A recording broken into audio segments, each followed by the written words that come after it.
The most famous interruption in all of church history did not happen in a massive big mega church, but in a small fellowship with a group of believers breaking bread and taking part in the Lord's Supper. The Apostle Paul had one last night with this particular church before he made a long journey to another part of the world. So as you can imagine, Paul wanted to cram the believers' minds with as much biblical insight as possible, and so his sermon went on a little bit longer than usual. We've all been there before. We've all sat through a long sermon thinking, when is this going to end? Well, this sermon finished at midnight, which is pretty late by any preacher's standard. And picture it in your mind's eye. The room is full of people. There's lots of candles that are burning a warm light. And then there's a young man called Eutychus who sat on a windowsill. And as the sermon goes on, and as the night gets later and later, and as the room gets warmer and warmer, Eutychus's eyes get heavier and heavier until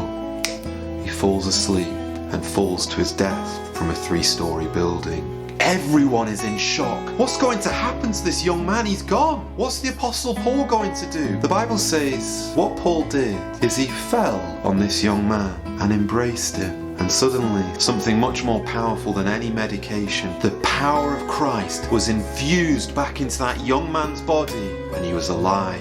And that young man Eutychus went upstairs with the Apostle Paul and continued to break bread. But I'll tell you one thing, he did not fall asleep again. He did not make that mistake twice. But here is the craziest thing of all. The word Eutychus means fortunate one. And I want to tell you something right now. You are incredibly fortunate. Why am I fortunate? You are fortunate because you are sat on the window of eternity. And outside, things are getting dark. Outside, midnight is drawing in. You turn on the news and you see that evil is spreading everywhere. You turn on the news and you see the powers of darkness have come everywhere, all over the face of this earth. And they are waiting for you. They are waiting for you to close your eyes and for you to fall into a deep sleep. But this time, there will not be an Apostle Paul to wake you up. If you fall into this darkness, you will never wake up again. And so I have 2 words for every single person who can hear my voice today. And it's these 2 words: stay